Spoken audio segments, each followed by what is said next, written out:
Oui, salut à toutes celles et ceux qui sont passionnés d'astrologie. Voilà, aujourd'hui on va parler d'un sujet assez fascinant car 2020 va être l'année d'un alignement planétaire assez exceptionnel, sachant que selon certaines sources que j'ai proches de moi, ça n'arriverait que tous les 6594 années. Moi j'ai plus calculé un cycle qui n'arrive qu'environ tous les 2000 ans, mais j'essaierai d'en savoir plus très prochainement et de vous faire la suite à ce sujet-là. Et c'est vrai que les cycles planétaires sont très importants quand on fait de l'astrologie, et surtout quand on fait de l'astrologie mondiale. Et il y a des auteurs comme Irène Andrieux ou André Barbeau qui ont beaucoup écrit sur l'année 1983, sur la grande concentration planétaire de cette année, et que ça impliquerait beaucoup de changements. C'est vrai qu'on a eu la découverte du sida en 83, 2 ans après il y a eu Tchernobyl, 2 ans avant je crois on a eu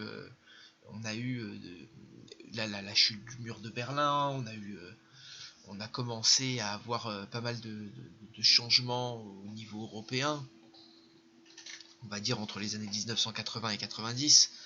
Et c'est vrai qu'à chaque fois que ces 5 planètes lentes que sont Jupiter, Saturne, Uranus, Neptune et Pluton, à chaque fois qu'elles vont s'aligner ou du moins se rapprocher sur le zodiaque, eh ben on a des périodes exceptionnelles en fait de changement de civilisation, de basculement, et surtout autour de la conjonction de Neptune-Pluton.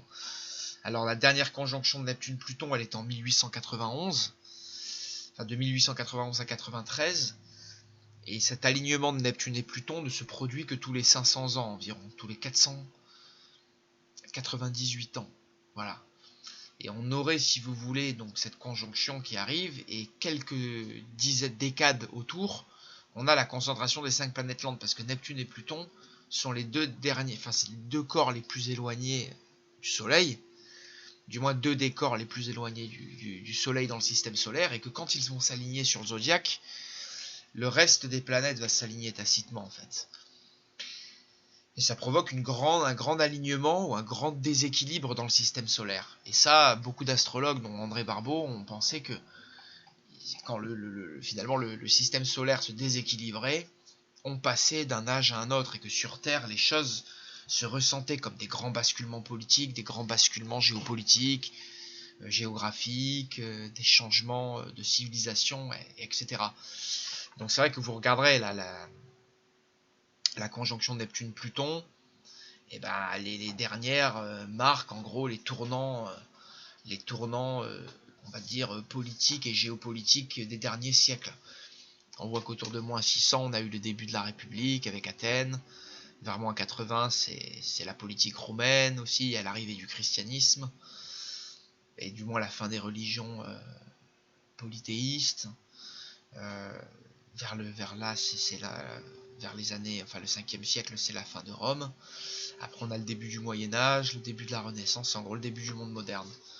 Et c'est vrai que moi, selon moi, donc pour revenir à cet alignement planétaire assez exceptionnel, parce que vous voyez, Irène Andrieux en a fait un tableau qu'on peut respecter, alors il peut être plus ou moins juste, qui marque en gros les grandes périodes du monde, avec des cycles de 4000 ans. Mais c'est vrai que si 2020 est un cycle qui arrive environ tous les 2000 ans, mais 2020 risque d'être un énorme cycle. Et on voit qu'il y a une dernière configuration incluant Neptune et Pluton entre 2025 et 2032. Moi j'en reparlerai, mais je suis convaincu qu'entre ces dates, le monde occidental et le monde que l'on connaît un peu de liberté devrait laisser place à une dictature techno-numérique, technotronique, comme j'aime souvent le dire, pour reprendre le thème de Zbigniew Brzezinski. Mais je pense qu'il peut y avoir un réel basculement là entre 2025 et 32, avec l'arrivée de puissances émergentes comme la Chine, la Russie et d'autres, et peut-être la chute de puissances occidentales comme les États-Unis. Et c'est vrai que je pense que 2025-32 et l'année 2029, j'en reparlerai dans d'autres vidéos, mais seront clés là-dedans.